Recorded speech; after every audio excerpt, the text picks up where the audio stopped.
He owned the building, employed 3,000 people, and had his name carved in marble above the entrance. But the woman in the Navy uniform looked him up and down like he was just another threat to neutralize. But that confrontation was still 30 minutes away. Welcome back, beautiful souls. Hit subscribe and tell me where you're watching from, because tomorrow's story will absolutely shatter your heart and rebuild it stronger. Tonight, a CEO blocked from his own building, a security guard following protocol, and a love that defied every odd against it. Let's continue.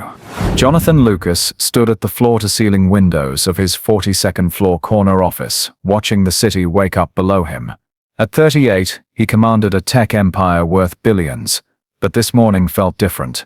The board meeting that would determine his company's future loomed in 2 hours, and for the first time in years, he'd chosen to dress down: dark jeans, a simple black sweater, no tie. His usual armor of expensive suits felt suffocating today. He touched the small scar above his left eyebrow, a nervous habit from childhood.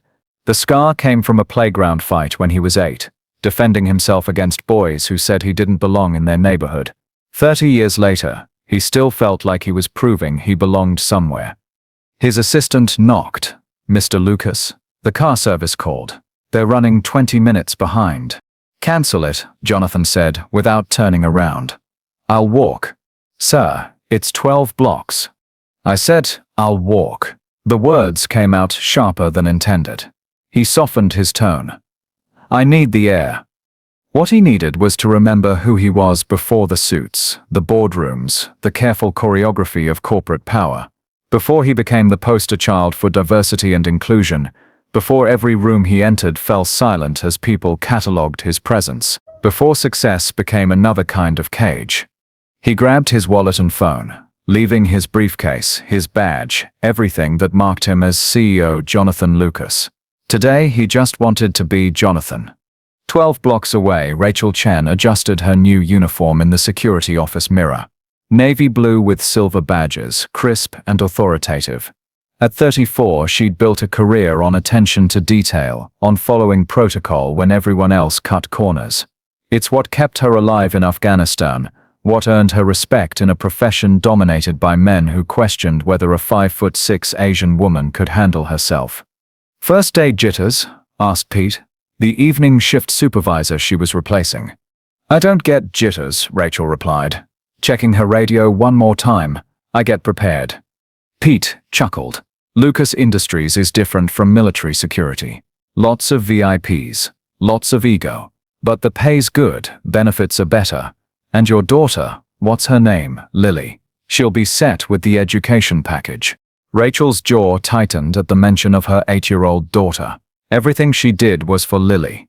Every extra shift, every promotion, every wall she'd built around her heart to stay focused. Since her husband's death 3 years ago, it had been just the two of them against the world.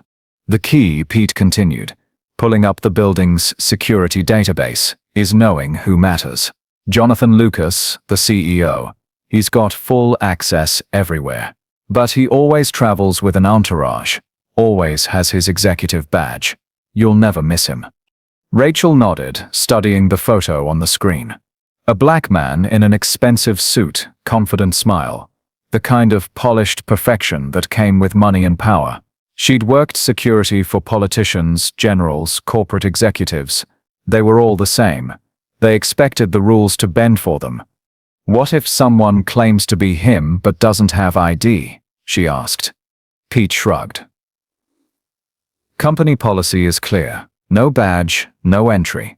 Doesn't matter if they claim to be the president himself. We've had attempts before. People trying to social engineer their way in. Lucas himself instituted the policy after a security breach 2 years ago. 0 exceptions." Rachel appreciated clear rules. In chaos, protocol was survival. "Got it," she said, clipping the policy manual to her belt. "No badge, no entry." Jonathan walked slowly, letting the city's rhythm wash over him. Food trucks were setting up, coffee shops filling with morning commuters, life happening in all its messy, authentic glory. He'd forgotten what it felt like to move through the world without a buffer of assistance and Lucas. His phone buzzed. A text from his publicist about the board meeting. reminding him to project strength and confidence. Another from his lawyer about the merger details. A third from his mother, just saying she was proud of him. He stopped reading and slipped the phone into his pocket. 2 blocks from his building, he passed a small playground where a father pushed his daughter on a swing. The little girl shrieked with laughter, completely unself-conscious, completely free. Jonathan felt something twist in his chest, longing for a simplicity he'd never really had. He'd built Lucas Industries from nothing, revolutionizing cloud security technology, creating jobs, changing lives. But somewhere in the climb, he'd lost himself. Every relationship was transactional. Every interaction was calculated. Even his last girlfriend had left because she said she never knew which version of him was real. Maybe none of them, he'd told himself at the time. The glass towers of his company came into view, morning sunlight reflecting off the surface like mirrors. Lucas Industries etched in marble above the entrance, exactly as he'd envisioned 15 years ago when this was just a dream in a cramped apartment. He paused at the corner, watching employees stream through the revolving doors. His employees, his company, his building. So why did he feel like a stranger approaching his own life? Rachel positioned herself at the main security desk, reviewing the morning protocols one final time. 6 monitors showed feeds from cameras throughout the building. Metal detectors flanked the entrance. 2 junior guards flanked her desk. Remember, she told them, we're the first line of defense. Every person who enters this building is our responsibility. We don't just check badges, we assess threats. The morning rush was beginning. Employees swiped badges, passed through metal detectors, some nodding at her with curious glances. New security chief, they were probably thinking. Wonder how long she'll last. She'd lasted everywhere she'd been assigned, from military bases in hostile territory to corporate headquarters in hostile boardrooms. This would be no different. A delivery man approached without a badge. She directed him to the visitor registration process. A woman claimed she'd forgotten her badge upstairs. Rachel politely but firmly explained the policy, no exceptions. You're new, the woman said with a smile that didn't reach her eyes. You'll learn how things really work here. Rachel smiled back, just as coolly. I'm here to make sure things work correctly. Each interaction reinforced her authority, her competence. By 8:30 a.m., she'd established herself as someone who couldn't be charmed, intimidated, or convinced to bend the rules. She was prepared for anything. Except for the man in jeans and a sweater who would walk through her doors in exactly 3 minutes, carrying no badge, no ID, no proof of who he claimed to be. The man who owned everything she was protecting. What do you think happens when unstoppable force meets immovable object? Drop a comment about a time when following the rules created an unexpected situation in your life. Jonathan approached the revolving glass doors with the casual confidence of a man who'd walked through them 1,000 times. The morning sun caught the marble inscription above the entrance, his name, his legacy carved in stone. But today, for the first time in months, he wasn't thinking about legacy. He was thinking about the board meeting, about authenticity, about the weight of always having to be on. The metal detector beeped as he walked through, his keys and phone triggering the sensors. Normal. Routine. He moved toward the elevator bank like he had every morning for 8 years. Excuse me, sir. The voice was crisp, professional, with an undertone of authority that made him pause. He turned to see a woman in a security uniform. Asian, petite but commanding, with eyes that missed nothing. She stood behind the main security desk like a sentinel. Yes, Jonathan said, still walking. I need to see your badge and identification. He patted his pockets automatically, the gesture so ingrained it took a moment to remember. No badge, no wallet with his executive ID. He'd left everything upstairs in his rush to feel human again. I don't have it with me, he said, offering his most disarming smile. I'm Jonathan Lucas. I own the building. Rachel Chen had heard every variation of this line. The smile, the casual confidence, the claim of authority, it was textbook social engineering. She'd seen it in Baghdad from insurgents trying to breach checkpoints, in Washington from lobbyists trying to access restricted areas. The approach was always the same, Project authority, assume compliance. I'm sorry, sir, but company policy requires proper identification for all building access. No exceptions. Her voice was steady, professional, but she positioned herself slightly between him and the elevator bank. Jonathan's smile faltered. He looked around, expecting anyone to recognize him. A few employees glanced over curiously, but no one stepped forward. In his casual clothes, without his usual entourage, he was just another man being questioned by security. Look, I understand you're new, he said, his tone still reasonable but with an edge creeping in. Call upstairs to the executive floor. Ask anyone. I'm the CEO of this company. Sir, I'm going to need you to step over to the visitor registration desk. Rachel gestured to a smaller desk near the entrance. We can sort this out through proper channels. The visitor desk. Jonathan felt something cold settle in his stomach. 23 years of climbing corporate ladders, of being the only black face in boardrooms, of proving himself again and again. And now he was being treated like an intruder in his own building. You want me to register as a visitor, he said slowly, in my own company. I want you to follow security protocol, sir. Rachel's training kicked in. De-escalate, maintain authority, control the situation. It's for everyone's safety. Everyone's safety. Jonathan felt his carefully maintained composure beginning to crack. From me. The lobby was getting quieter. Other employees were starting to notice the commotion, phones appearing as people began recording. Jonathan saw it happening. The moment that would define him not as a successful CEO but as another black man being questioned, detained, humiliated. Sir, please don't make this more difficult than it needs to be. Rachel stepped forward, her hand moving instinctively toward her radio. In her peripheral vision, she could see the junior guards watching, waiting for her signal. Difficult, Jonathan's voice rose slightly. Years of suppressed frustration bleeding through. I employ 3,000 people. I revolutionized cloud security. My name is literally carved above the door you walked through this morning. And you want to know what's difficult? He moved closer, not threateningly, but with the intensity of a man who'd reached his breaking point. What's difficult is being the only person who looks like me in every board meeting.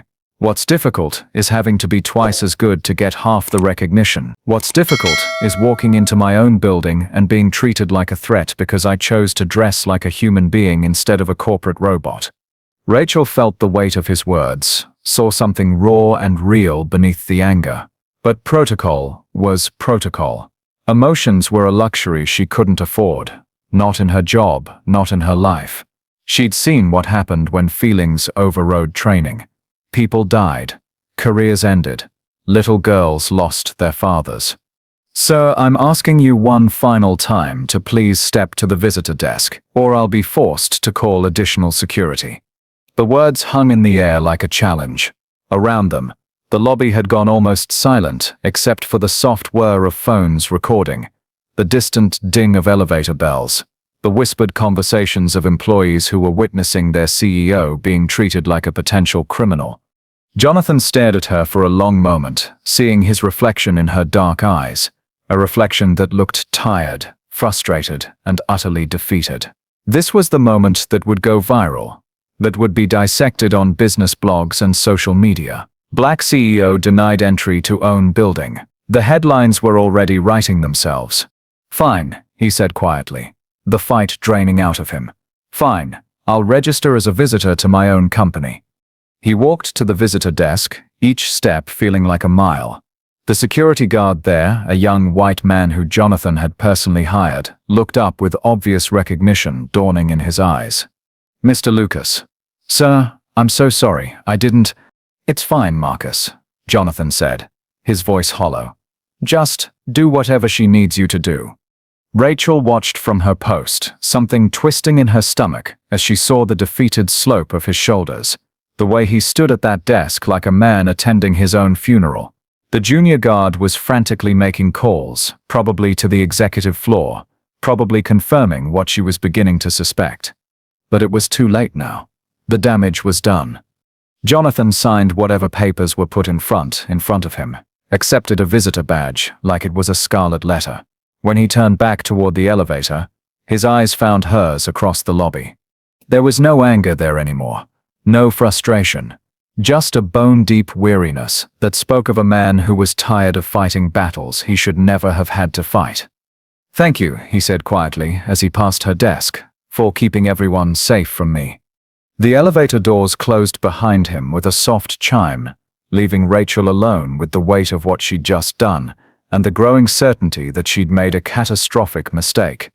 Around her, the lobby buzzed with whispered conversations and the soft clicks of phones posting to social media. The story was already spreading, already taking on a life of its own. By the time she got confirmation from the executive floor that she'd just humiliated the CEO of Lucas Industries in front of his entire company, the video had already been viewed 10,000 times. Have you ever had to choose between following the rules and doing what felt right? What did you choose? And how did it turn out? Share your story in the comments. Jonathan's executive assistant, Patricia, was waiting when the elevator doors opened on the 42nd floor. Her usually composed face was tight with worry, her phone clutched in her white-knuckled grip. "Mr. Lucas, I've been trying to reach you. There's a situation." "I know about the situation," Jonathan said quietly, walking past her toward his office. "I was the situation." "Sir, the video is already trending. Hush, CEO blocked is number 3 on Twitter. The phone hasn't stopped ringing. Reporters, board members, investors." Jonathan closed his office door behind him, muffling Patricia's urgent voice. He stood with his back against the door, finally allowing himself to feel the full weight of what had just happened. The humiliation wasn't just professional, it was personal. It cut through every layer of success he'd built around himself like a knife, finding the exact spot where all his old wounds lived. His phone buzzed incessantly, text after text, call after call. He powered it off and threw it in his desk drawer. The board meeting was in 90 minutes. The merger that would determine his company's future hung in the balance. And instead of preparing, instead of projecting strength and confidence, he was dealing with the viral video of himself being treated like a criminal in his own lobby. He walked to his window, looking down at the street where he'd walked so peacefully just an hour ago. Everything looked different now, smaller, more fragile. A knock on his door. "Mr. Lucas?" Patricia's voice was muffled but insistent. "Mr. Harrison from the board is here. He says it's urgent." Charles Harrison, the board's most vocal skeptic, the man who'd questioned Jonathan's leadership from day one. Of course he was here, like a vulture circling wounded prey. "Send him in," Jonathan said, not turning from the window. Harrison entered with his usual swagger, his silver hair perfectly styled, his suit worth more than most people's cars. But there was something different in his eyes today, not just skepticism, but opportunity. "Jonathan," Harrison said, his voice carrying false concern. "I came as soon as I saw the video. This is unfortunate." "Unfortunate," Jonathan repeated, finally turning around. "That's one word for it. The board is concerned about the optics. A CEO being blocked from his own building. It raises questions about leadership, about respect, about—" Harrison paused, choosing his words carefully. "Competence." There it was. The real reason for this visit. Harrison had been looking for ammunition to use against Jonathan for years, and now he had it served on a silver platter with a viral hashtag. "Are you questioning my competence, Charles?" "I'm questioning your judgment. Walking into your own building without ID, causing a scene, creating a public relations nightmare, hours before the most important board meeting in the company's history." "I didn't cause anything," Jonathan said, his voice dangerously quiet. "I walked into my own building. The same building I've walked into every day for 8 years. The same building my name is carved into. But you didn't follow protocol." "Protocol?" Jonathan laughed. But there was no humor in it. "Let me ask you something, Charles. How many times have you walked into this building without your badge? How many times has security waved you through because they know who you are?" Harrison's silence was answer enough. "That's what I thought," Jonathan continued. "But I'm held to a different standard, aren't I? I have to be perfect, always prepared, always beyond reproach. Because God forbid I look human. God forbid I make a simple mistake that would be overlooked for anyone else. Jonathan, you're being paranoid. Am I? Jonathan pulled out his laptop, opening it to the Twitter feed that Patricia had undoubtedly been monitoring. Look at these comments, Charles. Read them out loud.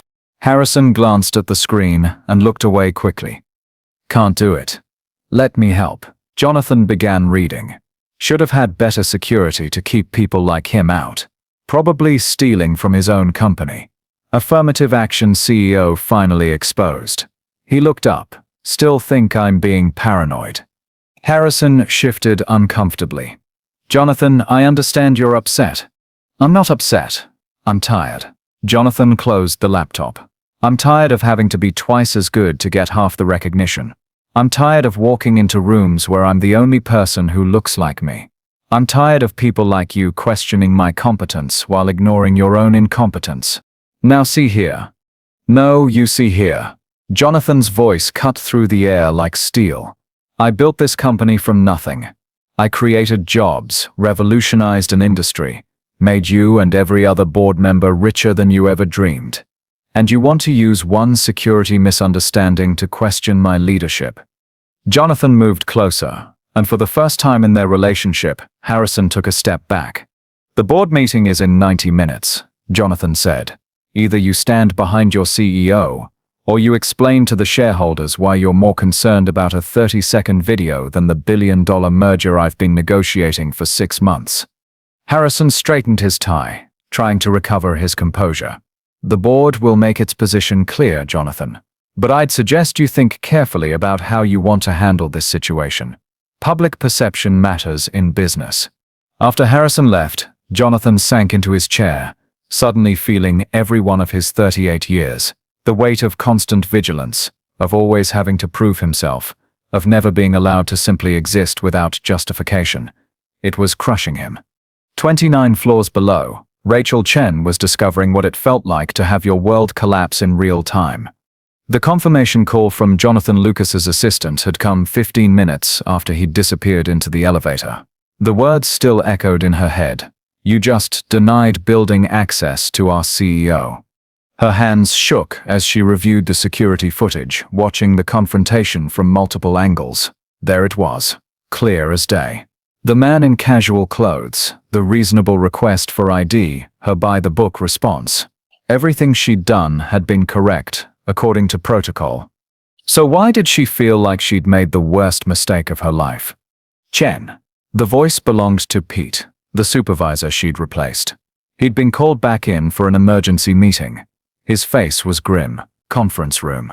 Now. The walk down the hallway felt like a death march. In the conference room waited Pete, the head of corporate security, and a woman in an expensive suit who could only be from HR. Miss Chen, the HR woman began. I'm Angela Martinez from Human Resources. We need to discuss this morning's incident. Rachel sat ramrod straight, falling back on military bearing when everything else felt uncertain. Yes, ma'am. Can you walk us through what happened? Rachel recounted the events step by step, her voice steady despite the chaos in her chest. She'd followed procedure. She'd done everything by the book. She'd protected the building from unauthorized access. The policy manual is clear, she concluded. No badge, no entry, no exceptions. But you didn't recognize Mr. Lucas? Pete asked. I reviewed his photo in the database yesterday, but the man I saw was dressed casually, had no entourage, no badge, no executive bearing. He looked different. Different how? Martinez asked, her pen poised over a notepad. Rachel hesitated. How could she explain that the man in the database photo looked like corporate power incarnate, while the man in her lobby had looked almost vulnerable? That for just a moment she'd seen past the surface and glimpsed something raw and real beneath? He didn't match my expectations, she said finally. Your expectations, Martinez repeated.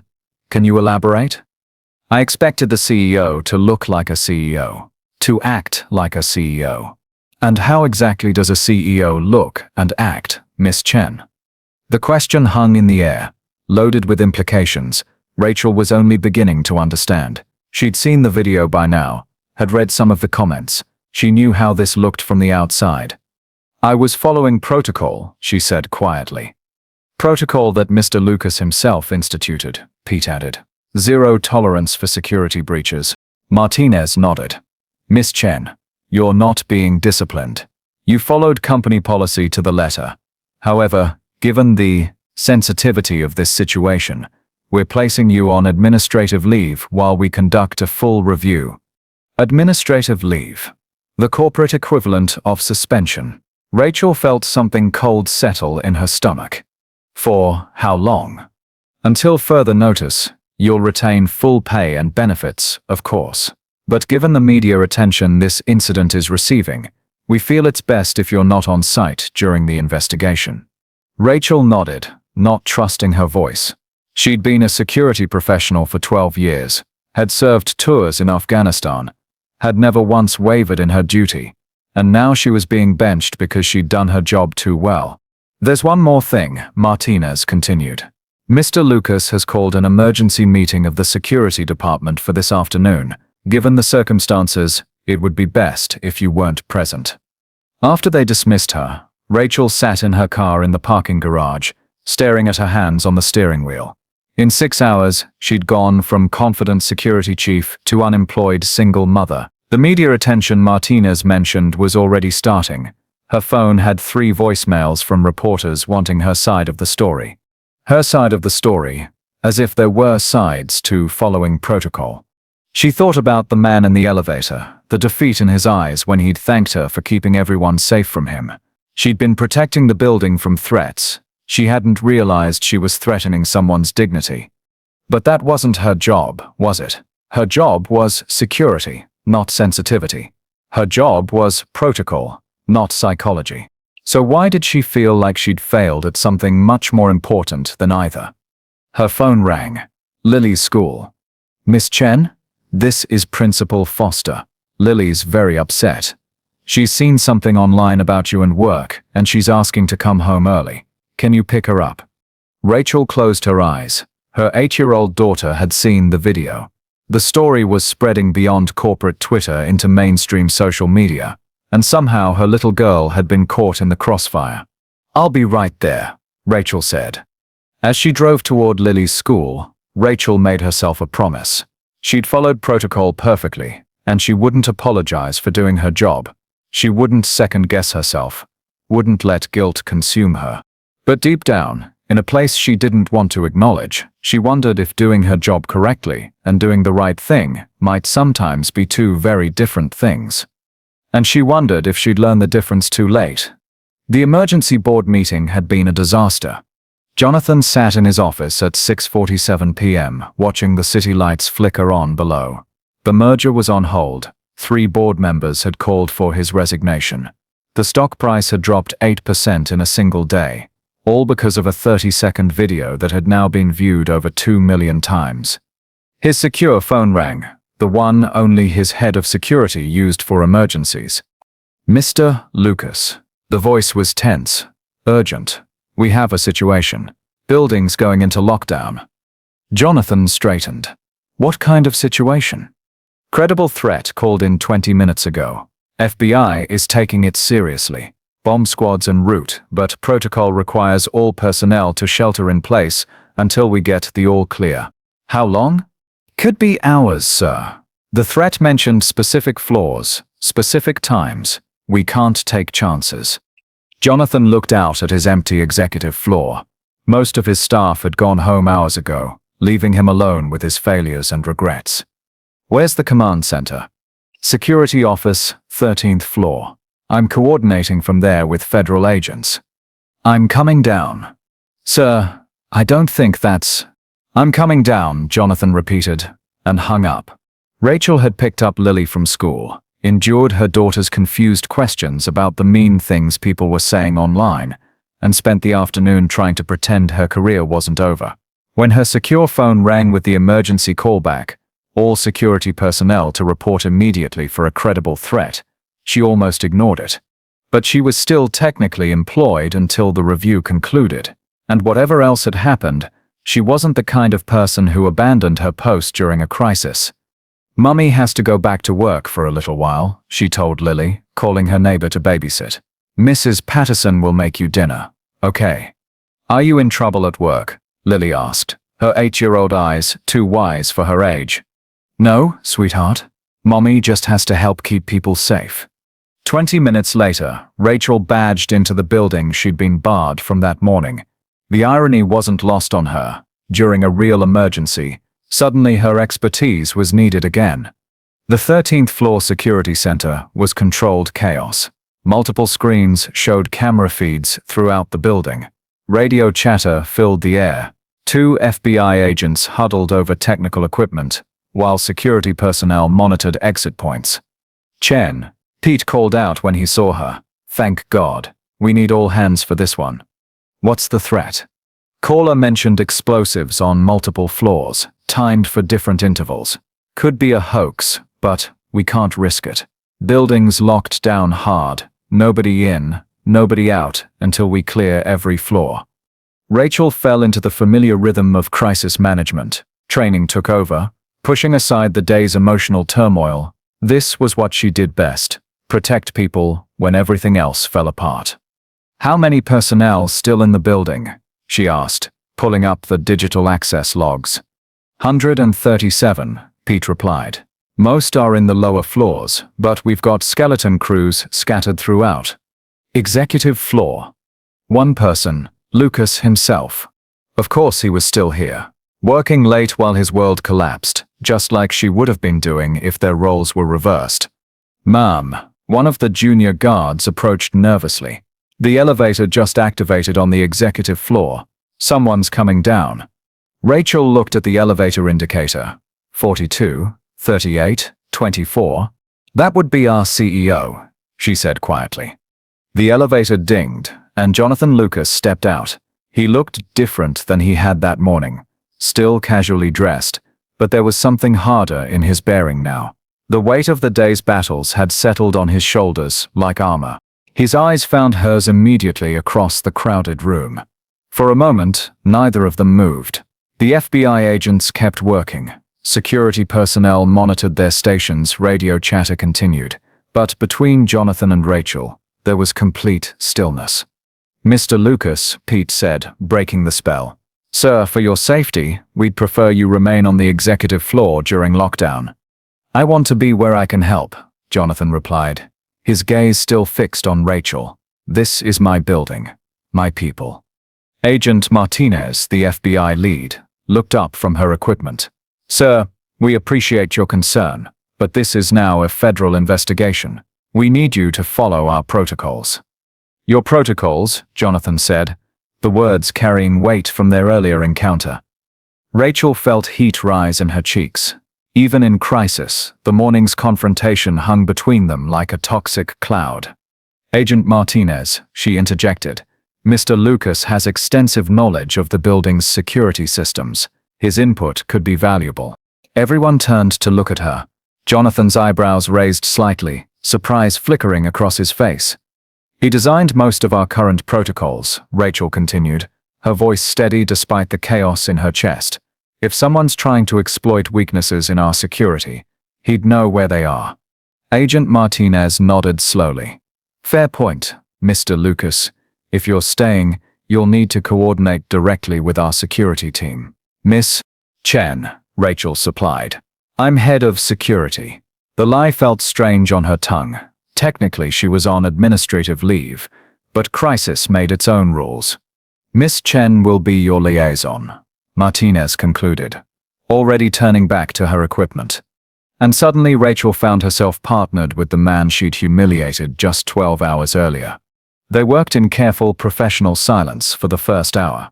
Rachel coordinated with building personnel, while Jonathan provided technical insights about the security systems.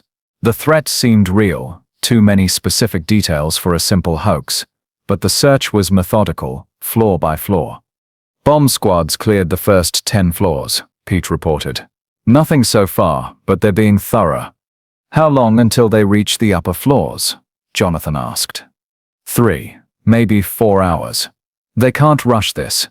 Jonathan rubbed his temples, fatigue showing despite his controlled exterior. Rachel noticed he hadn't eaten anything since arriving, had been running on coffee and stress for hours. "There's a vending machine down the hall," she said quietly, not looking at him. "You should eat something." "I'm fine." "You're not fine. None of us are fine. But we need to be functional." It was the first personal thing either of them had said to each other since that morning. Jonathan looked at her for a long moment. "Are you giving me advice, Miss Chen?" "I'm stating a tactical assessment. Exhausted leaders make poor decisions." Despite everything, Jonathan almost smiled. "Is that your professional opinion?" "It's my military experience." They ended up in the small break room adjacent to the security center, the vending machines' fluorescent light casting harsh shadows on their faces. Jonathan fed dollar bills into the machine, while Rachel leaned against the wall, maintaining careful distance. "Peanuts or pretzels?" he asked. "I'm not hungry." "Miss Chen, you just lectured me about tactical assessments and exhausted leaders." She met his eyes, saw something different there than she'd seen that morning. Not anger or defeat, but a kind of weary recognition. "Peanuts," she said. They ate in silence, the distant sound of radio chatter drifting through the partially open door. The building felt different in lockdown, smaller, more intimate, like they were the only two people left in the world. "Can I ask you something?" Jonathan said finally. Rachel tensed, expecting confrontation. "Yes." "This morning when you stopped me, was it because you didn't recognize me, or because you did?" The question caught her off guard. She'd expected anger, accusations, demands for apology. Not this quiet, direct inquiry that somehow cut straight to the heart of everything. "I don't understand." "I think you do." Jonathan crumpled his empty peanut package, his movements careful and controlled. "I've been thinking about it all day. The way you looked at me, the way you positioned yourself. You're too good at your job to miss details. So I'm wondering if you saw exactly who I was and decided to make a point." Rachel felt something cold settle in her stomach. I'm not accusing you of anything. I'm asking because I need to know. Was this morning about security protocol, or was it about something else? The honesty in his voice was devastating. No anger, no corporate posturing, just a man who'd been carrying the weight of doubt all day and needed to know the truth. "I didn't recognize you," Rachel said finally. "Not at first. By the time I realized, it was too late. The situation had escalated." "But you had doubts." She nodded, not trusting her voice. When you talked about being twice as good for half the recognition. When I saw," she stopped, unsure how to finish. "Saw what?" "Saw you. Not the CEO. Not the corporate image. You. And I realized I'd made a terrible mistake." Jonathan studied her face in the harsh vending machine light. "But you didn't back down." "I couldn't. Once I'd taken a position, backing down would have looked weak. And she trailed off. "You what?" "I was scared," she admitted, the words feeling like a physical wound. "Scared of being wrong, scared of looking incompetent, scared of failing. So I held my ground, even when I knew I shouldn't." The admission hung between them like a bridge, fragile, tentative, but real. "Fear," Jonathan said quietly. "I understand fear." Before Rachel could respond, Pete's voice crackled over the intercom. "Chen Lucas, we need you back here. Bomb Squad found something on the 18th floor." They returned to crisis mode. Personal revelations set aside for professional necessity. But something had shifted in the break room. Some barrier had cracked open. They worked together now with a different energy, not just professional coordination, but genuine partnership. And as the night stretched on, as they managed the crisis that had thrown them together, both began to realize that sometimes the worst moments in your life were just the beginning of something you never saw coming. The building might be in lockdown, but for the first time all day, neither of them felt trapped. The 18th floor was eerily quiet as they waited for the all-clear from the bomb squad. What they'd found wasn't an explosive device, but a sophisticated listening device planted near the server room. Evidence of corporate espionage rather than terrorism. The FBI had taken over the investigation, leaving Jonathan and Rachel with little to do but monitor communications and wait. At 2:17 a.m., they found themselves alone in the security center. Pete had gone to coordinate with building maintenance. The other guards were stationed at various posts, and the FBI agents were processing evidence upstairs. The crisis had shifted from immediate danger to methodical investigation, leaving space for the first real conversation they'd had all night. Jonathan stood at the bank of monitors, watching empty hallways and darkened offices. 18 floors, he said quietly. That's where my first office was when I started this company. Rachel looked up from her incident reports. 18 floors up from the mailroom. 18 floors up from a storage closet. I convinced the building manager to rent me for $300 a month. Jonathan's reflection was visible in the dark monitor screen, making him look ghostly, insubstantial. I was 23, had a computer science degree, and an idea that everyone said would never work. Cloud security wasn't exactly mainstream 15 years ago. Try explaining quantum encryption protocols to investors in 2009, when half of them still thought the cloud was something that made it rain. Jonathan turned from the monitors, leaning against the desk. I gave the same presentation 47 times, 46 rejections. What made number 47 different? The investor was a woman, Helen Nakamura. She'd built her own tech company from nothing in the 80s, when that was even harder than it is now. She didn't care about my age or my inexperience. She cared about whether I could survive what was coming. Rachel saved her report and gave him her full attention. There was something in his voice, not the polished confidence of a CEO, but the vulnerability of someone sharing a story that still carried weight. What was coming? The rejection, the doubt, the rooms where I'd be the only person who looked like me, where people would question every decision I made, where I'd have to be perfect, because any mistake would be attributed to my race rather than my humanity. Jonathan's fingers drummed against the desk. Helen asked me one question. Are you prepared to be twice as good for half the recognition for the rest of your career? When I said yes, she wrote me a check for $2 million. And you were? I had to be. Every hire was scrutinized. Every product launch was dissected. Every time the company succeeded, it was luck. Every time we stumbled, it was incompetence. He paused, studying Rachel's face. You know what that feels like, don't you? Rachel felt her defenses rise automatically. I'm not sure what you mean. Being the only one. Having to prove yourself over and over. Never being allowed to just be human. The words hit closer than she wanted to admit.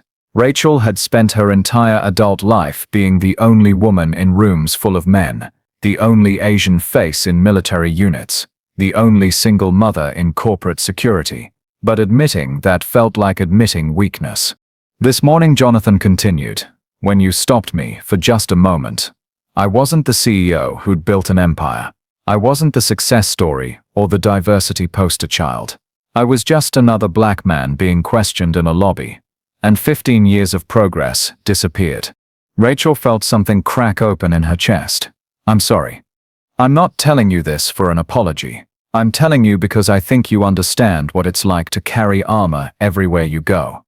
Before she could respond, her phone buzzed.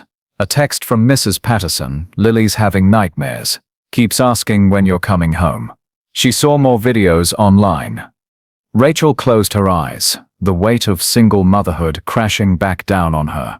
Crisis management she could handle. Being responsible for her daughter's emotional well-being while her own world collapsed. That was harder. Everything okay? Jonathan asked, noticing her expression. My daughter. She's 8. She saw the video of this morning.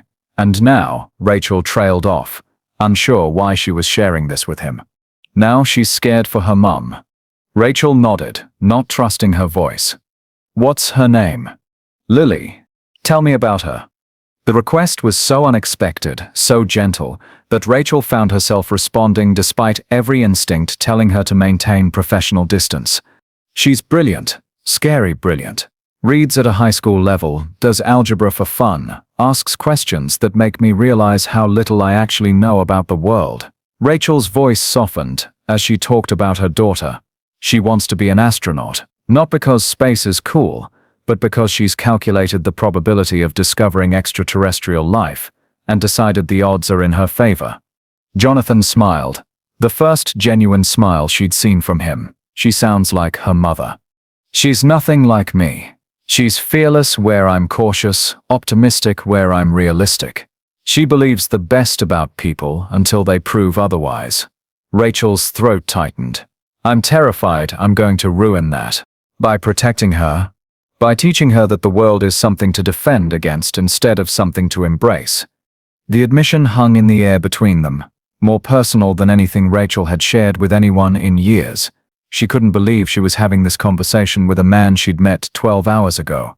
A man whose day she'd destroyed with her rigid adherence to protocol. Can I tell you something? Jonathan said. Something I've never told anyone. Rachel nodded. I built this company because I was angry. Angry at every room that went quiet when I walked in. Angry at every assumption about my competence. Angry at having to smile and be grateful for opportunities I'd earned 10 times over. He was looking at his hands now, not meeting her eyes. Success was supposed to be my revenge. Proof that they were all wrong about me. Was it? For a while, until I realized that being successful and being happy aren't the same thing. That building walls to protect yourself means you end up living alone inside them. Rachel understood that isolation intimately. Since her husband's death, she'd built her own walls, professional competence, emotional control, the belief that she could handle anything as long as she didn't let anyone get too close. How did your husband die? Jonathan asked quietly. The question should have felt invasive, but somehow it didn't. Maybe it was the late hour, the strange intimacy of being alone in the darkened building, or the fact that he'd just shared his own vulnerabilities. Whatever it was, Rachel found herself answering. IED in Afghanistan. He was a communications specialist, supposed to be in the safe zone, but his convoy took a wrong turn, and she stopped, the memory still capable of stealing her breath 3 years later. I'm sorry. He was the dreamer in our relationship, the one who believed everything would work out, who saw adventure where I saw risk. When he died, I promised myself I'd never be that vulnerable again, that I'd control every variable I could control and prepare for the ones I couldn't. Is that why you became head of security? I became head of security because I'm good at protecting people. But yes, it's also because I needed to feel like I could prevent bad things from happening. Like if I was vigilant enough, careful enough. If I followed every protocol perfectly, she trailed off. You could keep the people you love safe. Except, I can't. This morning proved that. I followed protocol perfectly and still caused harm. I protected the building and hurt a person. All my careful preparation, and I still made everything worse. Jonathan was quiet for a long moment. When he spoke, his voice was gentle but firm. Rachel, what happened this morning wasn't your fault. She looked up sharply. It was the first time he'd used her first name. You did your job exactly as you were trained to do it. The system failed, not you. I failed by not carrying my badge. The company failed by not ensuring you had better training about recognizing executives. Society failed by creating a world where a black man in casual clothes looks suspicious instead of successful. But I could have handled it differently. I could have. You could have been psychic. You could have read minds. You could have been perfect. Jonathan's voice carried a note of recognition. Trust me, I know that voice in your head. The one that says you have to be flawless because there's no room for error, no margin for being human. Rachel felt tears threatening, exhaustion and stress and the weight of trying to be strong for everyone, including herself. The thing about armor, Jonathan continued, is that it keeps you safe, but it also keeps you isolated. And sometimes the thing you're protecting yourself from is the very thing you need most. Which is connection, trust. The risk of letting someone see who you really are underneath all the professional competence and careful control. Before Rachel could respond, Pete's voice crackled over the radio. All clear. Bomb squad's finished. FBI is wrapping up. Lockdown will be lifted in 30 minutes. The crisis was over. In 30 minutes, they'd return to their regular lives. He to his corporate world, she to unemployment and uncertainty. The strange intimacy of the night would fade. replaced by the harsh reality of day. But something had shifted between them in the dark hours, something that couldn't be easily dismissed. They'd seen each other without armor, without defenses, and discovered that underneath their careful constructions were two people who understood loneliness, who carried similar wounds, who might, just might, be exactly what the other needed. The question was whether they'd be brave enough to find out. The lockdown officially ended at 3:45 a.m., but neither Jonathan nor Rachel seemed eager to leave. The building felt different in the aftermath of crisis, quieter, more intimate. The harsh fluorescent lights had been dimmed to emergency levels, casting everything in a soft amber glow that made the world feel suspended between night and dawn. "I should get home to Lily," Rachel said, but she made no move toward the elevator. "You should," Jonathan agreed, but he didn't move either. They stood in the security center, surrounded by the detritus of the night, empty coffee cups, scattered incident reports, the lingering energy of crisis, managed and overcome. Pete had gone home, the FBI agents had departed with their evidence, and the building had returned to its normal rhythm of humming ventilation and distant traffic sounds. "Thank you," Jonathan said suddenly. "For what?" "For defending me to Agent Martinez. For saying I could be useful when everyone else wanted me safely out of the way." He paused. "For working with me tonight like this morning never happened." Rachel turned to face him fully. In the dim light, he looked younger, less polished. The expensive casual wear and corporate bearing had given way to something more human, rumpled clothes, tired eyes, but also a warmth she hadn't seen before. "You were useful," she said.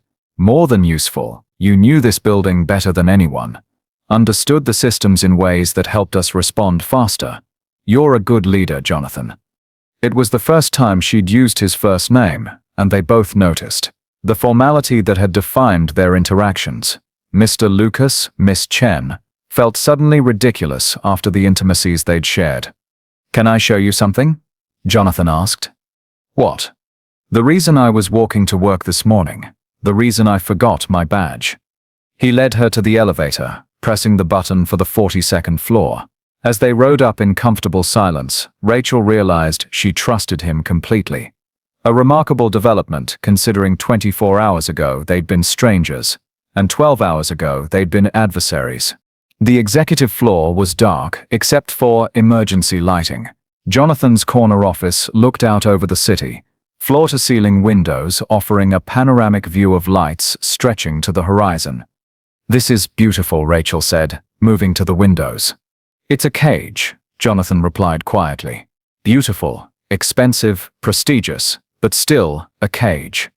He joined her at the windows, close enough that she could smell his cologne mixed with the exhaustion and stress of the long night.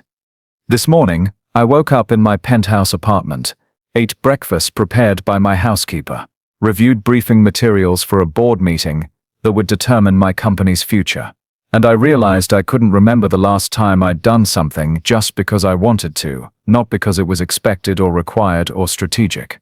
So you decided to walk to work." "I decided to try being human for 30 minutes, to see what it felt like to move through the world without handlers and Lucas and corporate armor." He laughed softly, but there was no humor in it. Ironic how that worked out. Rachel studied his reflection in the dark glass. "What would you have done if you'd made it to your office without incident?" "Probably convinced myself it was a mistake, that I needed to be more careful, more prepared, that letting my guard down was dangerous." He turned to look at her directly. "What about you? What would you have done if I'd been anyone else? If the video hadn't gone viral and ruined your career?" "I don't know if my career is ruined, Rachel." The way he said her name, gentle but firm, made her stop deflecting. "Yes," she admitted. "I probably would have told myself I'd done the right thing. That following protocol was more important than human feelings. That emotions make you weak and compromise your judgment. And now? Now I'm not sure about anything." The admission felt dangerous, like stepping off solid ground into water of unknown depth. "I've built my entire adult life around the belief that if I was prepared enough, vigilant enough, if I followed every rule and anticipated every threat, I could protect the people I cared about. But this morning proved that sometimes doing everything right still leads to doing harm. Jonathan moved closer, close enough that she could see the flecks of gold in his dark eyes. "Maybe the problem isn't that we did things wrong," he said quietly. "Maybe the problem is that we've been so focused on protecting ourselves from pain that we forgot what we were protecting ourselves for." "What do you mean? When did you last feel happy? Not accomplished, not successful, actually happy?" The question caught her off guard. Rachel tried to remember, sifting through years of professional achievements and parental responsibilities. When Lily got her first A in advanced math, she was so proud, and I realized she inherited her father's brilliance along with my stubbornness. For about 10 minutes, I felt like maybe I was doing something right. 10 minutes in 3 years? What about you? Jonathan was quiet for a long moment. Honestly, tonight. Working with you during the crisis. Having a partner who understood what needed to be done and trusted me to do my part. Feeling like I was useful for who I am instead of what I represent. The words hung between them, honest and vulnerable and dangerous. Rachel felt her carefully maintained emotional distance wavering. "Jonathan, I know," he said quickly. "I know this is complicated. I know you're on administrative leave because of me, that there are power dynamics and professional considerations, and 100 reasons why this is a terrible idea." "What's a terrible idea?" He smiled, and for the first time since she'd met him, it reached his eyes completely. "The fact that I'm falling for the woman who blocked me from my own building." Rachel's breath caught. "That is a terrible idea. The worst? I humiliated you in front of your entire company. You did your job, and then you spent all night helping me do mine. Your board wants you to fire me. My board wants me to do a lot of things I'm not going to do." They were standing very close now, the city lights creating a halo around them in the dark office. Rachel could feel the warmth radiating from his body, could see the pulse beating in his throat. "I don't know how to do this," she whispered. "I don't know how to let someone in without losing control." "I don't either," Jonathan replied. "I've spent 15 years building walls around myself, but tonight with you, for the first time in longer than I can remember, I don't feel like I'm performing. I don't feel like I have to be perfect or impressive or anything other than myself. What if ourselves aren't enough? What if they're everything?" He reached up slowly, giving her time to pull away, and touched her face gently.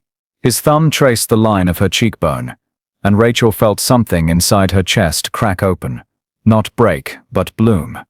"I should go home," she said. But she leaned into his touch, instead of pulling away. "You should," he agreed, but his other hand came up to frame her face. "Lily will be worried. She will be. This is crazy." Completely. And then he was kissing her, soft and careful and real. And Rachel discovered that sometimes the most terrifying thing you can do is also the most necessary. His lips were warm and patient, asking rather than demanding, and she found herself kissing him back with 3 years of loneliness and longing she'd refused to acknowledge. When they finally broke apart, both breathing hard, Rachel rested her forehead against his. "What happens now?" she whispered. "I don't know," Jonathan admitted, "but I'd like to find out, if you're willing to take the risk." Rachel thought about her daughter, about the career that might already be over, about the viral video and the media attention, and all the reasons why this was impossible. Then she thought about the way Jonathan had looked at her tonight, not as a security guard or a problem to be managed, but as a partner, an equal, someone worth listening to and learning from. "I'm terrified," she said. "Good. That means it matters. I don't date. I haven't since. We don't have to call it dating. We can call it whatever feels safe." "What would feel safe?" Jonathan smiled, and she realized she was already addicted to that expression, the way it transformed his entire face from corporate mask to genuine warmth. "Coffee," he said. "Tomorrow evening, after you've gotten some sleep and spent time with Lily. Nothing fancy, nothing public. Just coffee and conversation, and seeing if what happened tonight was real or just crisis bonding." "Coffee," Rachel repeated, testing the word like it was foreign. "Coffee." And if it goes well, maybe dinner next week. And if that goes well, maybe we figure out the rest as we go along.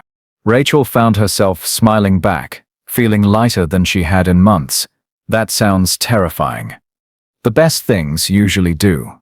She kissed him once more, brief, soft, a promise of possibility before stepping back. I have to go. I know. This doesn't change anything about the investigation, about my job status. Rachel. Jonathan's voice was firm but gentle. Whatever happens with HR, whatever the board decides, whatever the media says, that's all separate from this. From us. I won't use my position to influence your situation, and I won't let anyone else's opinion determine what we might become. As she rode the elevator down to the lobby, the same lobby where this had all started, Rachel felt something she hadn't experienced in years. Hope. Not the careful, controlled optimism she used to navigate professional challenges, but real, reckless, heart-pounding hope. Maybe Jonathan was right. Maybe the most dangerous thing wasn't letting someone in. Maybe it was spending your whole life locked out from yourself. The night air was cool against her face as she walked to her car, and for the first time since her husband died, Rachel Chen allowed herself to imagine a future that included more than just survival. Rachel woke up at 2 p.m. to her phone ringing incessantly. She'd managed only 4 hours of sleep after the longest night of her life, but the sound was urgent, demanding. Lily's concerned face peeked around her bedroom door. Mummy. People keep calling. Mrs. Patterson said not to wake you, but... Rachel grabbed her phone, seeing 17 missed calls from numbers she didn't recognize. Her voicemail was full. When she opened her laptop, her heart sank into her stomach. The video from yesterday had exploded overnight. What had been a relatively contained corporate story was now trending nationally. #SecurityGate was #1 on Twitter. Cable news had picked it up. And somehow, someone had gotten a photo of her and Jonathan in his office window at 4:30 a.m., silhouetted against the city lights in what was clearly an intimate moment. The headline on the gossip site made her sick. Disgraced security guard seduces CEO, she humiliated gold digger or manipulation. Oh God, she whispered. Her phone rang again. This time she recognized the number Angela Martinez from HR. Miss Chen, we need to talk, immediately. Can you come in? I'm on administrative leave. Miss Chen.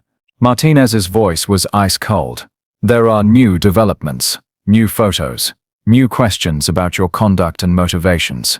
You need to be here in 1 hour, or this conversation becomes a termination meeting. Rachel ended the call with shaking hands. She scrolled through the news stories, each one more devastating than the last. The narrative had shifted overnight from security guard follows protocol to gold-digging manipulator seduces powerful CEO. The photos from the window were grainy but undeniably intimate. Comment sections were brutal, filled with accusations and assumptions that made her stomach turn. Mommy. Lily's voice was small, scared. The kids at camp today were saying mean things about you on their tablets. Are you really a bad person?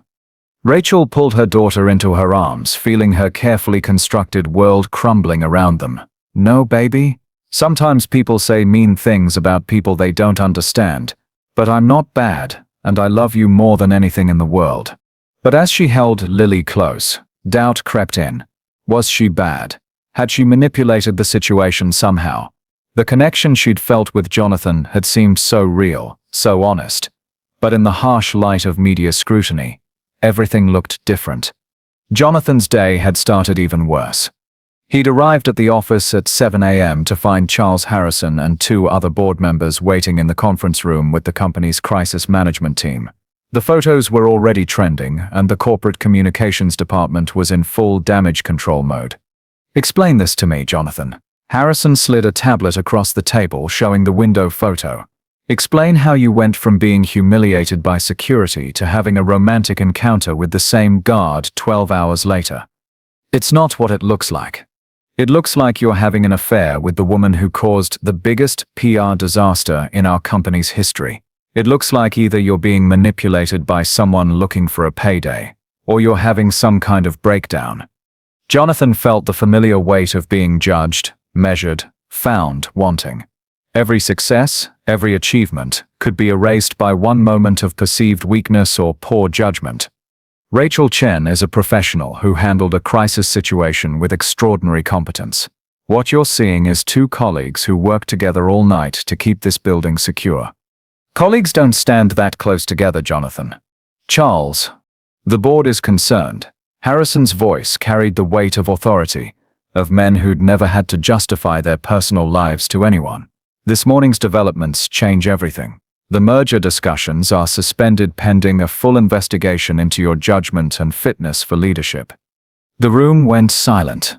Jonathan felt 15 years of building, of proving himself, of climbing impossible mountains, slipping away. You're questioning my fitness for leadership because I worked with my head of security during a building crisis. We're questioning your fitness because you appear to be romantically involved with someone who either deliberately humiliated you or manipulated you afterward. Either scenario raises serious concerns about your decision-making capabilities. Jonathan looked around the room at the faces of men and women he'd made wealthy, whose careers he'd advanced, whose respect he'd earned through years of flawless performance, and saw nothing but doubt and calculation.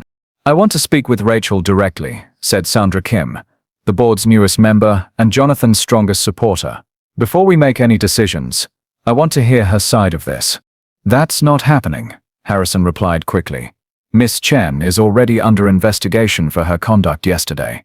Adding personal entanglements only complicates things further. Then what are you proposing? Jonathan asked quietly. Immediate resignation with a generous severance package. Clean break. Minimal impact on the company's reputation. And if I refuse, then we vote, and I don't think you'll like the outcome. Jonathan stood, looking out at the city where he'd built his empire, where just hours ago he'd felt hope for the first time in years. I need time to think. You have until 5 p.m., Harrison said. Decide whether you want to leave gracefully or be pushed out. By 3 p.m., the story had evolved again. Someone had leaked details about Rachel's administrative leave, painting her as a disgraced employee who'd somehow seduced her way back into the CEO's good graces.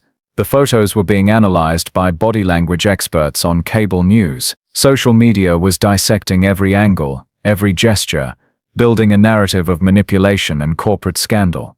Rachel sat in the HR conference room, facing a panel that included Angela Martinez, the head of corporate security, and two people she didn't recognize who were clearly lawyers. Miss Chen, Martinez began. These new developments raise serious questions about your conduct and motivations. What new developments? Rachel's voice was steady despite the chaos in her chest. Your relationship with Mr. Lucas.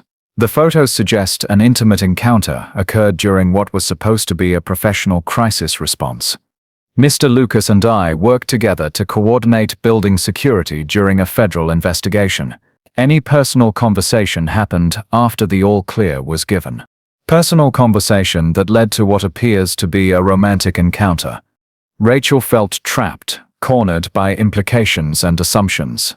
How could she explain the connection she'd felt with Jonathan without it sounding like manipulation?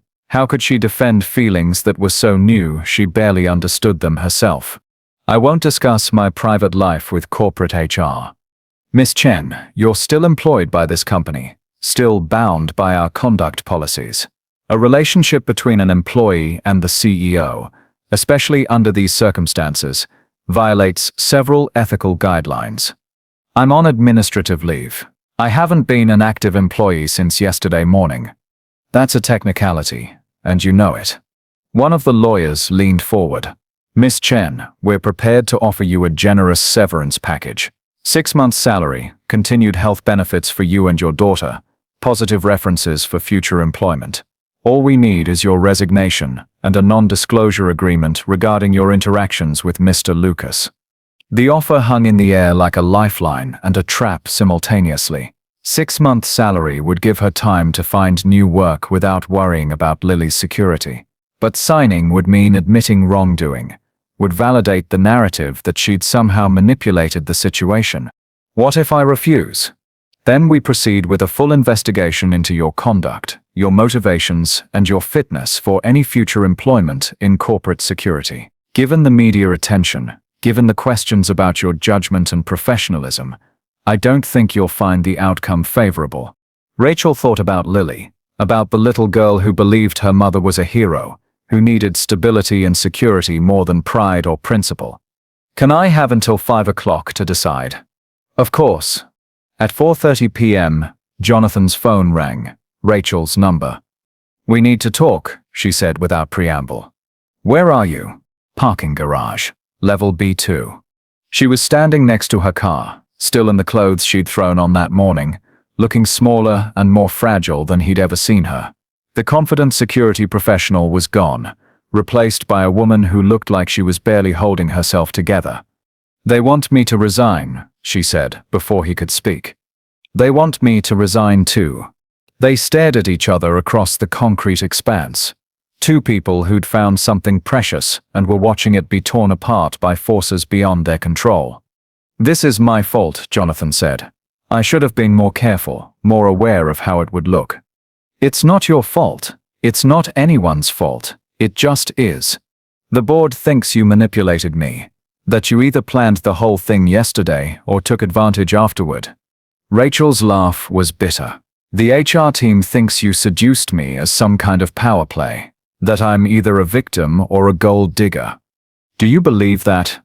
Do you? They moved closer, drawn by the same magnetic force that had pulled them together the night before, but now it felt dangerous, forbidden.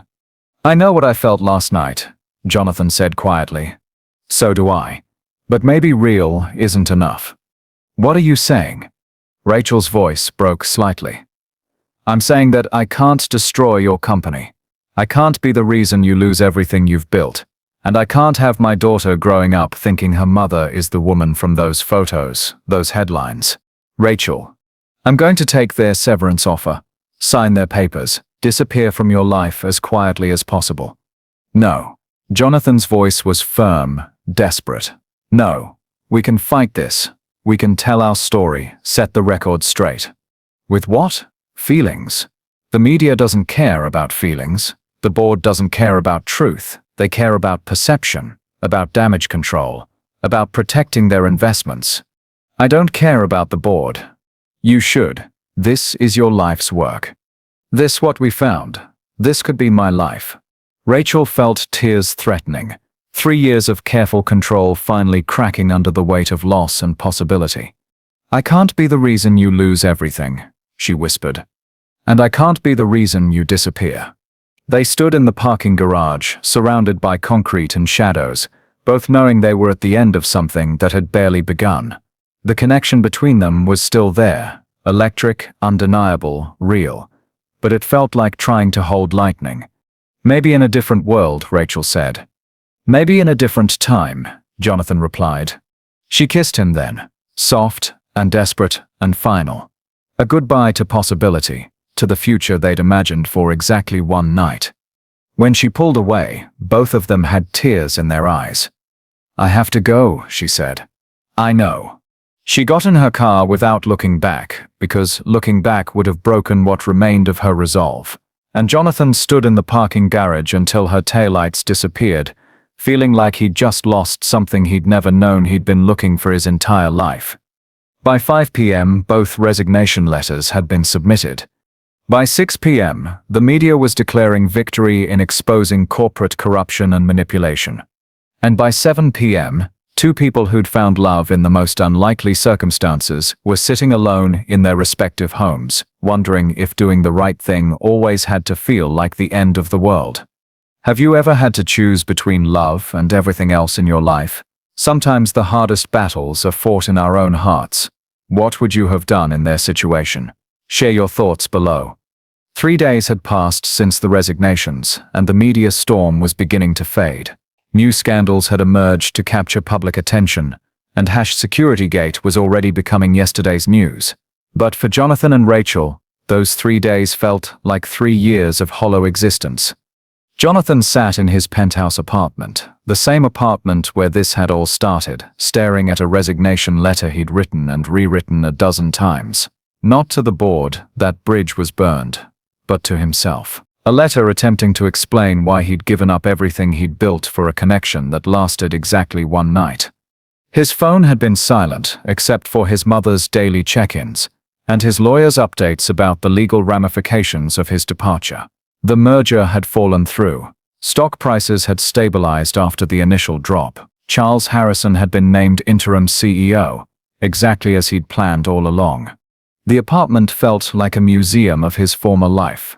Corporate awards, photos with politicians and celebrities, evidence of a success that now felt empty and meaningless.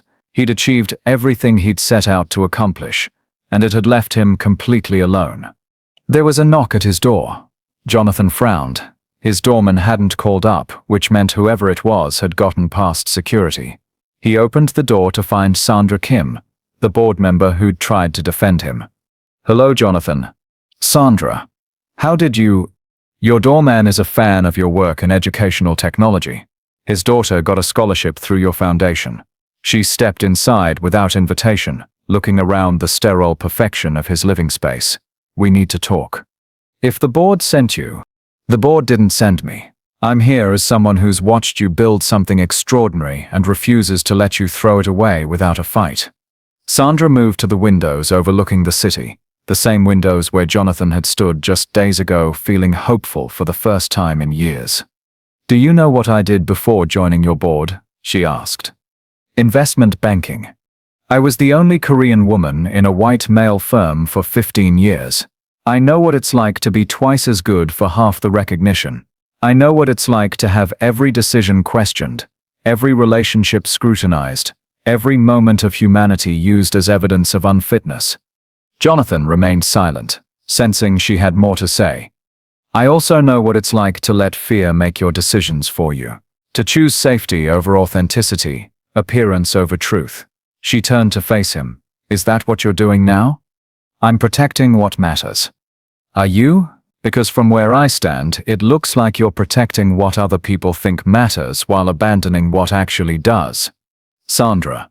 "Jonathan, in 30 years of business, I've seen exactly 3 leaders who had both the intelligence to build empires and the humanity to deserve them. You're one of those 3. Don't let Charles Harrison and his cronies convince you that caring about people is a weakness. The media will move on to the next story within a week, but you'll have to live with your choices for the rest of your life." After Sandra left, Jonathan stood at those windows again, thinking about choices and consequences, about the difference between what looked right and what felt right. His phone buzzed, a text from a number he didn't recognize. "She's not doing well. Lily asks about you every day. Thought you should know, Mrs. Patterson." Rachel's neighbor. Somehow she'd gotten his number, had decided he needed to know that the woman he was trying to protect was suffering from that protection. He stared at the message for a long time, then made a decision that would either save his life or complete its destruction. Rachel was folding laundry when Lily approached, holding the tablet they used for her educational games. "Mommy, I looked up the man from your work, the one in the pictures." Rachel's hands stilled. "Lily, we talked about this. The internet isn't always truthful about people. But I didn't look at the news stories. I looked at the other stuff. The scholarship programs and the schools he built and the hospitals he donated money to." Lily climbed onto the couch beside her mother. "He seems like a good person. Sometimes good people get caught in bad situations. Like you." Rachel looked at her daughter, this brilliant, intuitive child who saw through adult complications to simple truths. "Maybe like both of us. Do you miss him?" The question was so direct, so innocent, that Rachel couldn't deflect it with adult rationalization. "Yes," she admitted. "I do." "Then why don't you call him?" "It's complicated, baby. Adults always say that when they're scared to do the right thing." Rachel stared at her 8-year-old daughter, wondering when she'd become so wise. "What do you think the right thing is?"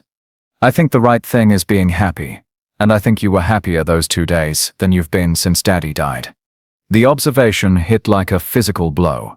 Rachel realized she'd been so focused on protecting Lily from her own pain that she'd never considered her daughter might be watching, learning, absorbing the lesson that love was something to fear rather than embrace. "Lily, what if trying to be happy meant taking big risks? What if it meant people might say mean things about us? Mommy, people already said mean things about us. But you taught me that what matters isn't what people say, it's who we choose to be when things get hard.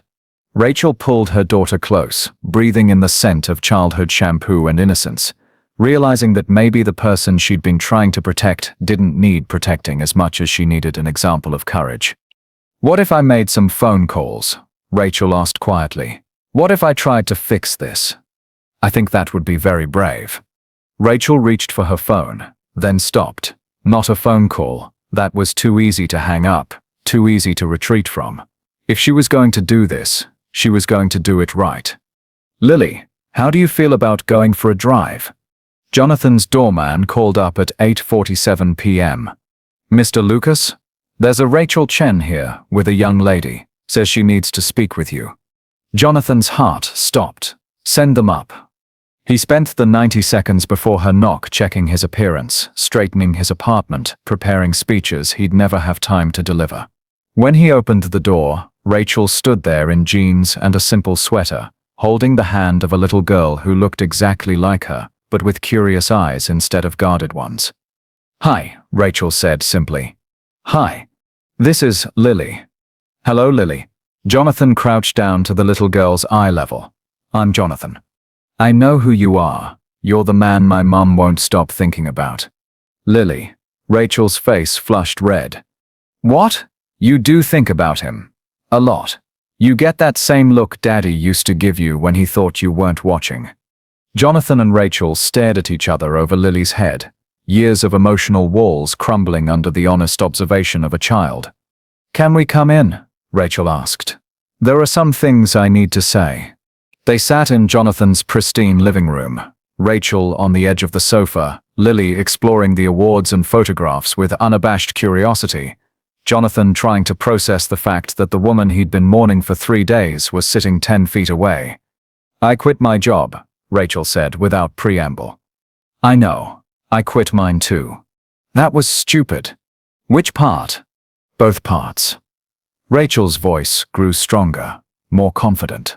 I've spent the last 3 days teaching my daughter that when things get hard, you run away.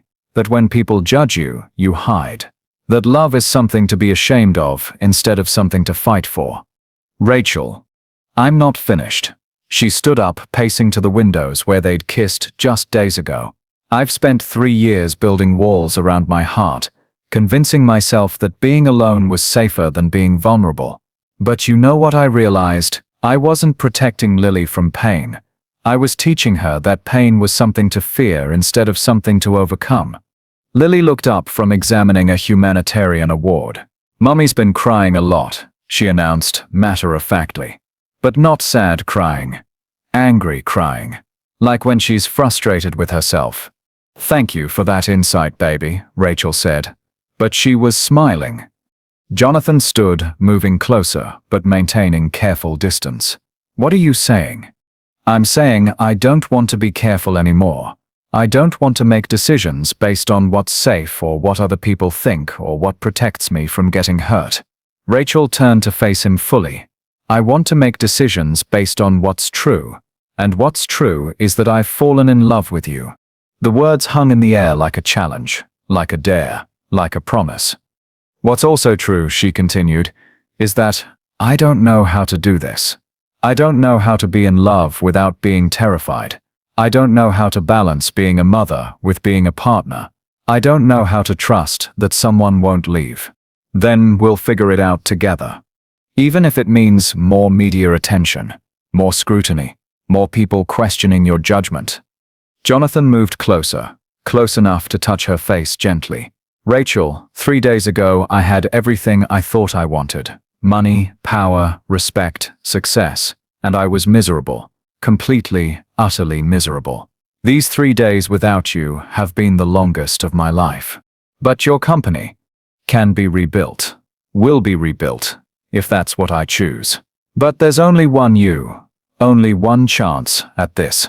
He looked over at Lily, who was pretending not to listen while obviously absorbing every word. Only one chance to show your daughter that love is worth fighting for. Rachel felt tears starting, Not the frustrated tears of the last 3 days, but tears of relief, of possibility, of coming home to herself. So what do we do now? Now we choose, not the safe choice, not the careful choice, but the true choice. Which is? Jonathan smiled, the expression transforming his entire face. We start over. We do this right. We face whatever comes together. And we don't let anyone else's opinion matter more than what we know to be true. And what do we know to be true? That love found us in the most impossible circumstances. And that's probably not a coincidence. Lily looked up from the photographs. Are you two done being dramatic? Because I'm hungry, and adults always make better decisions when they're not hangry. Rachel and Jonathan burst into laughter. Real, honest laughter that felt like coming alive after days of holding their breath. Yes, Rachel said, taking Jonathan's hand for the first time in 3 days. We're done being dramatic. Good. Can we order pizza? And can you tell me more about those schools you built? I might want to design one someday. As Jonathan and Lily began discussing architecture and educational theory, Rachel realized this was what courage looked like. Not the absence of fear, but the decision to love anyway, to hope anyway, to build something beautiful despite the odds against it. The choice had been made. Now came the beautiful, terrifying work of living with it. 6 months later, Rachel stood in the marble lobby of Lucas Industries, watching the morning rush of employees streaming through the security checkpoint. But this time, she wasn't behind the desk. She was walking through as a visitor, wearing a sharp business suit and carrying a briefcase that contained the proposal that would change everything. The new head of security, a competent man named Rodriguez, nodded respectfully as she passed. Good morning, Miss Chen. Mr. Lucas is expecting you in the conference room. Thank you. She rode the elevator to the 21st floor, not the executive suite, but the floor that housed RCS Security Consulting, the company she and Jonathan had built together over the past 6 months. It had started as his idea, born from their shared understanding of how security protocols could fail human beings, how systems could be both protective and destructive. We know what went wrong, he'd said during one of their late-night planning sessions. Let's fix it for everyone else. The conference room was packed. Board members from 3 different companies, security professionals, HR executives, and in the corner, taking notes with her characteristic intensity, Lily Chen Lucas, not officially hyphenated yet, but the 8-year-old had declared herself part of the business, whether anyone liked it or not. Good morning, everyone. Rachel began, her voice carrying the confidence she'd learned to claim instead of borrow. 6 months ago, a security incident at this building went viral for all the wrong reasons. Today, I want to talk about how that failure became the foundation for something revolutionary. She clicked to her first slide. Human-centered security, when protocol serves people, not the other way around. The traditional security model assumes that people are the weakness in any system, unpredictable variables to be controlled and contained. But what if we flipped that assumption? What if we designed security that enhanced human dignity instead of diminishing it? Jonathan watched from the back of the room, pride evident in his expression. He'd been officially reinstated as CEO 3 months ago, after the board discovered that Charles Harrison's interim leadership had nearly bankrupted the company. It turned out that success built on fear and rigid hierarchy wasn't sustainable when crisis demanded innovation and adaptation. The Chen Lucas Protocol, Rachel continued, integrates behavioral psychology, cultural competency training, and adaptive authentication systems. Security personnel are taught to see each interaction as an opportunity to serve rather than an obligation to control. She clicked to a video testimonial from the pilot program they'd implemented at a Fortune 500 company in Chicago. The head of security, a black woman in her 40s, spoke directly to the camera.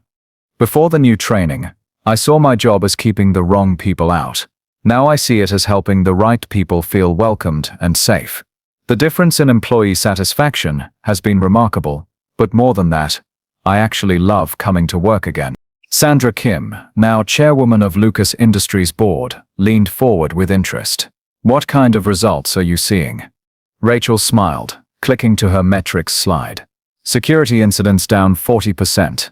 Employee satisfaction scores up 60%. Most importantly, we've had 0 viral confrontations, 0 discrimination complaints, and several companies report that their lobby now feels like a welcome center instead of a checkpoint.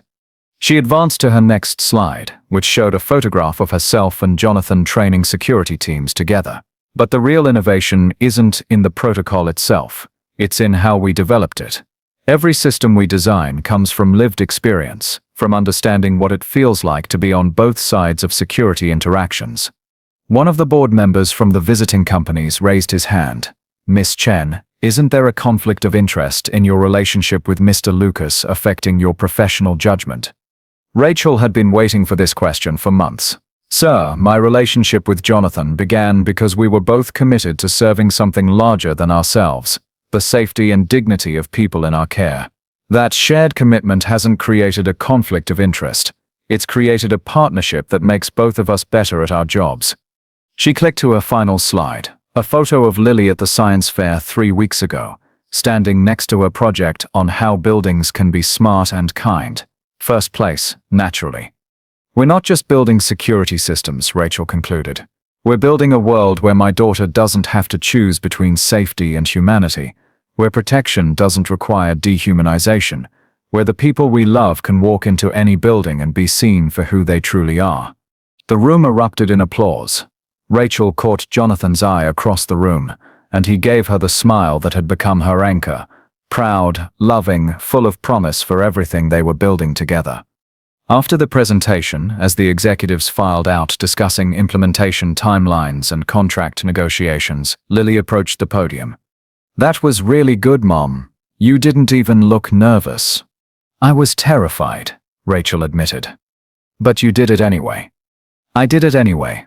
Jonathan joined them, slipping his arm around Rachel's waist in a gesture that had become as natural as breathing, ready for the next meeting. Always. Rachel leaned into his warmth, still amazed that 6 months ago she'd been afraid to let anyone get this close.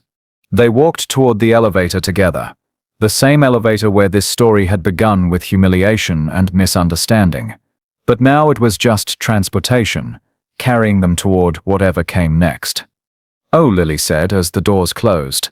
I forgot to mention, Mrs. Patterson said, there's a reporter outside our apartment building. Something about a 6-month anniversary story. Rachel groaned. I thought we were past the media attention. We are, Jonathan said firmly. This is different. This is about what we built, not what we survived. What did you tell Mrs. Patterson to tell them? Rachel asked Lily. I told her to tell them that some stories don't end with the wedding or the kiss or the big dramatic moment. Some stories are just beginning when people decide to choose love every single day, even when it's not dramatic, even when it's just work and school pickups and figuring out whose turn it is to buy groceries.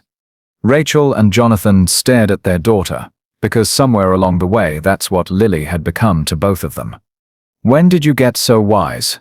Jonathan asked. I've always been wise. Adults just don't usually listen to kids until they're desperate. The elevator opened onto the main lobby, the same lobby where Rachel had once demanded to see Jonathan's badge. Now it was filled with employees who nodded respectfully as they passed.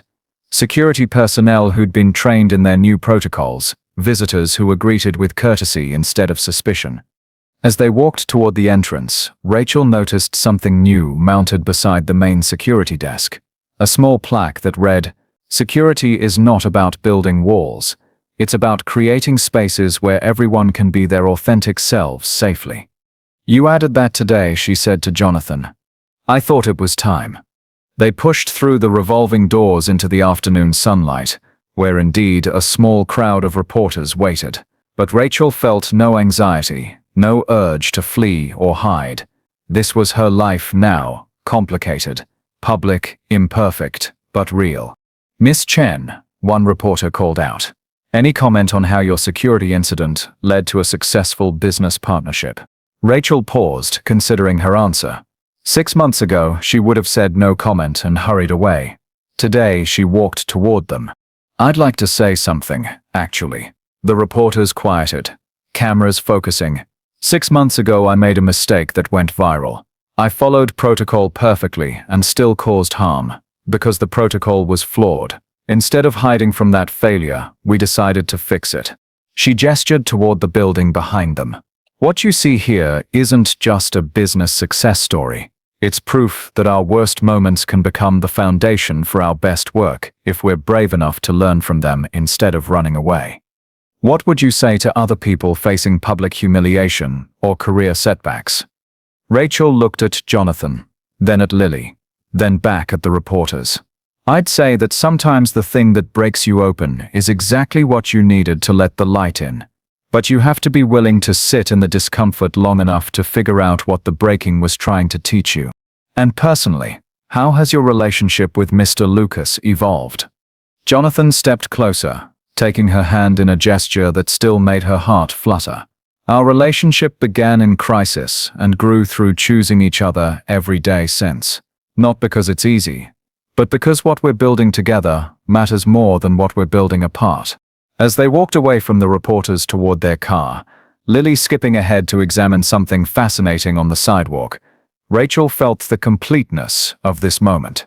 Not perfect, perfection was overrated, but complete. Do you ever think about that first morning? Jonathan asked quietly.